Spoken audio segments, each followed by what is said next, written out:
नमस्कार, आप देख रहे हैं दिल्ली तक। मैं हूं आपके साथ अनुराधा तंवर। हो जाइए एक बार फिर से तैयार दिल्ली के मेयर चुनाव के लिए। 26 अप्रैल को दिल्ली में फिर से मेयर का चुनाव होने वाला है। हालांकि तय तारीख तो 26 अप्रैल है, लेकिन पता नहीं कब क्या हो जाए, क्योंकि पिछले बार भी हमने ये देखा था कि तय तारीख तो 6 जनवरी थी, लेकिन 6 जनवरी को मेयर चुनाव हुआ नहीं और उसके बाद तारीख कई बदली गई और उसके बाद मेयर चुनाव हुआ, डिप्टी मेयर का चुनाव हुआ। हालांकि स्टैंडिंग कमेटी के चुनाव के नतीजे तो अब तक सामने नहीं आए हैं और इस बीच जो है सदन के भीतर जमकर लात घूसे चले। कई मामलों पर विवाद था पिछली बार, जिसमें एक मुद्दा जो है वो पीठासीन अधिकारी की नियुक्ति का भी था और इस बार मुख्यमंत्री अरविंद केजरीवाल ने उपराज्यपाल के पास पहले ही फाइल भेज दी है पीठासीन अधिकारी की नियुक्ति के लिए। जी हाँ, उनकी तरफ से प्रस्ताव भेज दिया गया है। पीठासीन अधिकारी की नियुक्ति के तौर पर उनकी तरफ से जो नाम भेजा गया है वो है मुकेश गोयल का नाम। आपको बता दें कि मुकेश गोयल जो है वो सदन के सीनियर मोस्ट पार्षद है, यानी कि सबसे वरिष्ठ पार्षद जो हैं वो मुकेश गोयल हैं। मुख्यमंत्री अरविंद केजरीवाल ने इस बारे में जानकारी जो है वो ट्वीट करते हुए दी। क्या कुछ लिखा मुख्यमंत्री ने ट्वीट करते हुए, वो भी आपको बता देते हैं। अरविंद केजरीवाल ने ट्वीट करते हुए लिखा कि पूर्व में अपनाई जाने वाली परंपराओं के अनुसार उन्होंने सबसे सीनियर पार्षद मुकेश गोयल के नाम का प्रस्ताव उपराज्यपाल के पास भेज दिया है। इसके अलावा आपको बता दें कि आम आदमी पार्टी के नेता और दिल्ली सरकार में मंत्री सौरभ भारद्वाज की ओर से भी यह जानकारी दी गई कि उपराज्यपाल के पास फाइल भेज दी गई है पीठासीन अधिकारी की नियुक्ति के लिए। देखिए, पीठासीन अधिकारी सिर्फ 2 घंटे के लिए होते हैं, 2 या 3 घंटे के लिए। उनको सिर्फ मेयर का चुनाव कराना होता है, फिर मेयर चुनी जाती है, उनको बाकी चुनाव मेयर को कराने होते हैं। पिछली बार भी हमने जो सीनियर मोस्ट काउंसलर हैं उनका नाम भेजा और यही प्रथा जो है, परंपरा जो है, हर एक सदन के अंदर, संसद के अंदर, राज्यों के अंदर चलती रही है।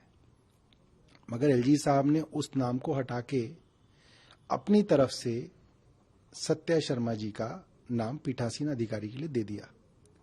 बाद में ये दिखा कि किस तरीके से उन्होंने गैर कानूनी, गैर संवैधानिक काम करने की कोशिश की, एल्डरमैन को वोटिंग राइट देने की कोशिश की, जिसके खिलाफ सुप्रीम कोर्ट ने कहा कि गलत है।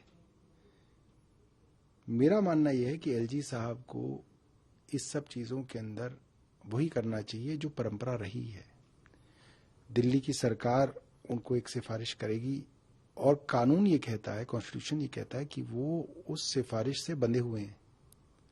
अगर नहीं चाहें तो वो राष्ट्रपति को भेज सकते हैं, मगर उनको वो सिफारिश माननी पड़ेगी, या वो राष्ट्रपति साहब को भेज सकते हैं।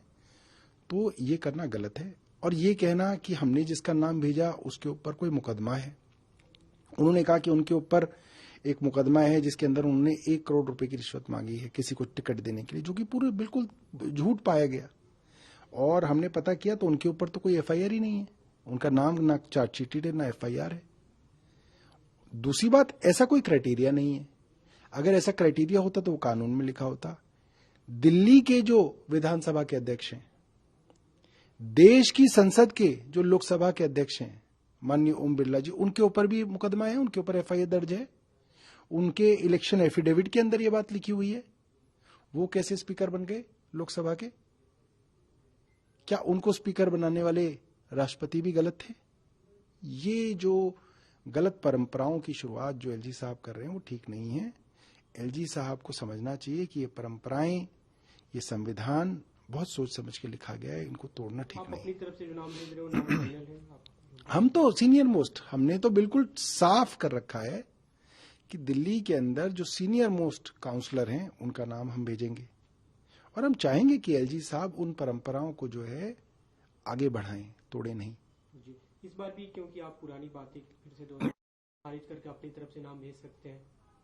अब देखिए, ये तो एलजी साहब के ऊपर है, मगर हम अपनी तरफ से उनको यही सिफारिश करेंगे कि जो परंपराएं रही हैं उन परंपराओं को चलाएं और उनके हिसाब से जिस पीठासीन अधिकारी को चुना गया उन्होंने किस तरीके से कानून का उल्लंघन किया, सुप्रीम कोर्ट तक ने उनके उल्लंघन को देखा और उनको रोका कि आप ये नहीं कर सकते। ये तो सबके सामने है। तो एलजी साहब की भी जिम्मेवारी है कि उन्होंने किस तरीके के पीठासीन अधिकारी को नियुक्त किया, जो जिनकी वजह से कई बार हाउस स्थगित हुआ, हाउस के अंदर नारेबाजी हुई, वायलेंस हुई, धक्का मुक्की हुई, क्योंकि एक गैर कानूनी काम कराने की कोशिश हाउस में की जा रही थी। आज आप ही नाम भेज रहे हैं, किसका नाम भेज रहे हैं अगर आप बताएं? देखिए, हम तो सीनियर मोस्ट जो हमारे काउंसलर हैं मुकेश गोयल जी, उनका नाम भेजेंगे। आज ही भेज रहे हैं। आज भेज देंगे। अब जरा पिछली बार जो पीठासीन अधिकारी की नियुक्ति पर विवाद हुआ था उसे भी जान लेते हैं। एलजी ने पिछले मेयर चुनाव में बीजेपी की पार्षद सत्या शर्मा को पीठासीन अधिकारी नियुक्त किया था, जिसका आम आदमी पार्टी की केजरीवाल सरकार ने जमकर विरोध किया था। इस मामले पर आम आदमी पार्टी एलजी के खिलाफ सुप्रीम कोर्ट भी पहुंच गई थी।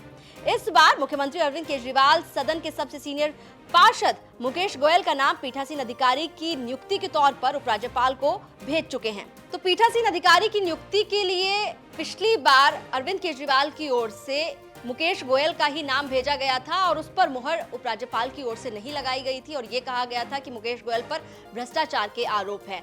और उपराज्यपाल की ओर से पिछली बार भारतीय जनता पार्टी की पार्षद सत्या शर्मा को पीठासीन अधिकारी नियुक्त किया गया था और इस मामले पर जो आम आदमी पार्टी सरकार है वो कोर्ट भी पहुंच गई थी, सुप्रीम कोर्ट पहुंच गई थी और ये मामला अभी भी सुप्रीम कोर्ट में है। लेकिन दूसरी तरफ अगर बात की जाए तो अब ये देखना होगा कि उपराज्यपाल इस बार क्या वाकई दिल्ली सरकार के द्वारा जो नाम भेजा गया है पीठासीन अधिकारी के लिए मुकेश गोयल का, उस पर मुहर लगाते हैं। इसके लिए तो इंतजार करना होगा और जैसे ही जानकारी सामने आएगी वो आपके साथ साझा करेंगे। आप देखते रहिए दिल्ली तक।